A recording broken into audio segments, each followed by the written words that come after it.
Hello, I'm Gabriel Stegg. Let's review together the new ESC STEMI guidelines. I had the privilege of leading the task force on behalf of the ESC that designed and wrote these new guidelines with my colleague Stephen James. The task force included stakeholders from all regions of Europe and all specialties and subspecialties of cardiology and emergency medicine. There are a large number of novel aspects to the guidelines. They pertain to early diagnosis and management of cardiac arrest, pre-hospital logistics of care, reperfusion strategies, PCI strategies, as well as routine therapies at discharge, diagnosis and management of complications. In the interest of time, I will focus on the urgent pre-hospital logistics and early hospital logistics and treatment in patients with STEMI. Let us first agree on what are the components of delay in STEMI and the ideal time intervals for intervention. It all starts with symptom onset, and there's an inherent patient delay between symptom onset and first medical contact. First medical contact, importantly, is not a phone call. First medical contact is the time when a health professional, which can be a nurse, a GP, a cardiologist, an emergency physician, is truly in physical contact with the patient for the first time. From thereafter, we are getting into what is the system delay between first medical contact and reperfusion, and we should strive to have both patient delay as short as possible through education of patients and their relatives, and system delay as short as possible through education of health professionals. We need some time to make the diagnosis, and in STEMI, the diagnosis is made by the EKG, and our guidelines state that the time between first medical contact and the first EKG should be less than 10 minutes. Thereafter, we need to implement reperfusion therapy, and that would be starting the infusion of fibrinolytics or getting a wire down the occluded culprit vessel as soon as possible in the shortest possible time. Clearly, the sum of patient delay and system delay represent the total ischemic time, and there's solid evidence that the shorter the duration of ischemia, the better the outcome. What are the recommendations with respect to logistics of pre-hospital care? First, we need to have ambulance teams that are trained and equipped to identify STEMI with the use of EKG recorders and telemetry if necessary, and administer initial therapy, including thrombolysis where applicable. The pre-hospital management of STEMI patients must be based on regional networks designed to deliver reperfusion therapy expeditiously and effectively, with efforts to make primary PCI available to as many patients as possible and as early as possible. Finally, primary PCI capable centers must be able to deliver 24/7 service and able to start primary PCI as soon as possible, but always within 60 minutes from the initial call. The key aspect in terms of delay for initial diagnosis is that a 12-lead EKG must be obtained as soon as possible at the point of first medical contact with a target delay of less than 10 minutes. The guidelines also emphasize the importance of recognizing atypical EKG presentations that deserve prompt management in patients with signs and symptoms of ischemia. And these are not only left bundle branch block, which we've always been aware of, but also ventricular paced rhythm, patients without diagnostic ST elevation but with persistent ischemic symptoms, patients with isolated posterior myocardial infarction, and also patients with ST segment elevation in lead AVR. Now, the algorithm for providing reperfusion therapy in patients with STEMI starts at first medical contact. First medical contact can occur if the patient self-presents at a primary PCI capable center.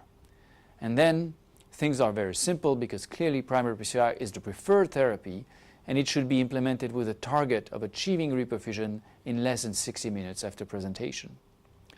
Often, however, especially in Europe, the patient will have first medical contact in the emergency medical system or in the emergency room of a non-primary PCI capable center.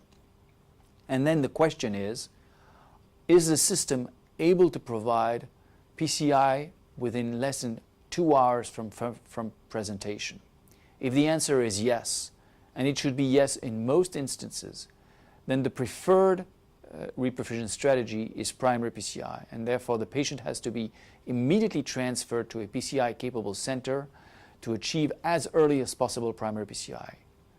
Clearly, the delay that's acceptable is not 2 hours. 2 hours is the delay that is used for decision making, but we should strive to offer as improvement, as quality markers, the shortest possible delay to reperfusion.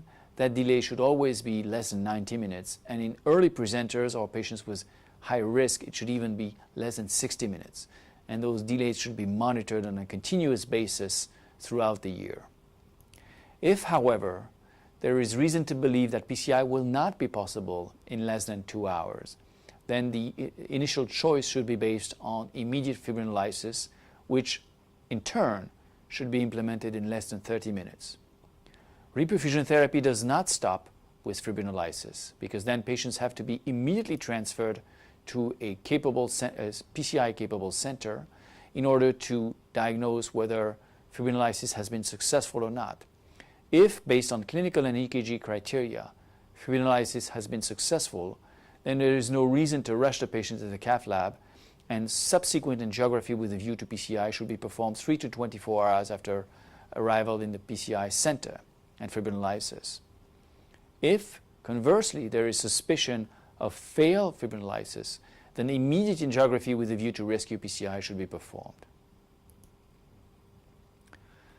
Another aspect that is key in the management of STEMI patients is that a large number of stakeholders are in play: emergency physicians, ambulance teams, cardiology teams, interventional cardiologists, surgeons.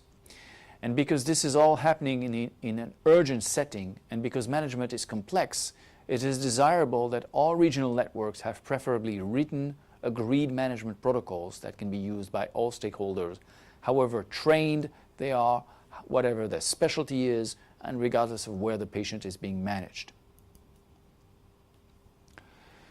Now, with respect to reperfusion therapy itself, it is clearly indicated in all patients with symptoms less than 12 hours and persistent ST segment elevation or presumed new LBBB. Reperfusion therapy, preferably primary PCI, is also indicated if there's evidence of ongoing ischemia, even if symptoms may have started more than 12 hours beforehand, or if the pain and EKG changes are suspected to have been stuttering. Reperfusion therapy with primary PCI may be considered in stable patients presenting 12 to 24 hours after symptom onset. And finally, but importantly, since the OAT trial, we know that routine PCI of a totally occluded culprit artery seen more than 24 hours after symptom onset in stable patients without signs of ischemia, regardless of whether fibrinolysis was given or not, is not recommended. Now, with respect to procedural aspects of primary PCI, there are a number of novel aspects in the new guidelines.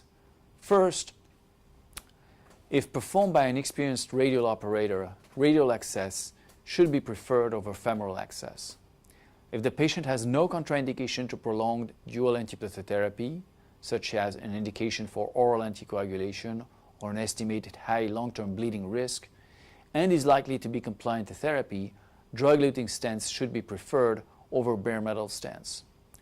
Routine thrombus aspiration should be considered, and usually primary PCI should be limited to the culprit vessel, with the exception of patients with cardiogenic shock and persistent ischemia after PCI of the supposed culprit lesion.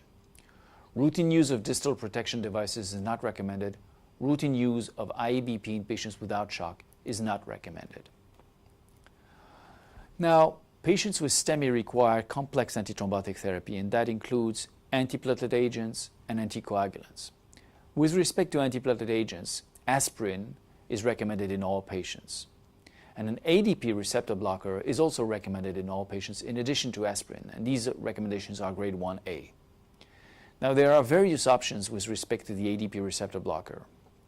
Prasugrel is one option, but is indicated in clopidogrel-naive patients if patients have no prior history of stroke or TIA or are aged less than 75 years. Ticagrelor is recommended as the other option and is recommended for all patients with STEMI. Now, if patients have neither received prasugrel nor ticagrelor, clopidogrel is formally indicated for patients in whom neither prasugrel nor ticagrelor are either available or indicated. The second aspect of antithrombotic therapy is anticoagulant therapy. And the first recommendation is very strong, although based on consensus, an injectable anticoagulant must be used in primary PCI. There are various options. Bivalirudin, with the use of GP2B3 blockers only for bailout, is the first option and is recommended over unfractionated heparin and a GP2B3 inhibitor with a grade 1B recommendation. Enoxaparin, with or without GP2B3A blockers, may be preferred over unfractionated heparin. This is a 2B recommendation.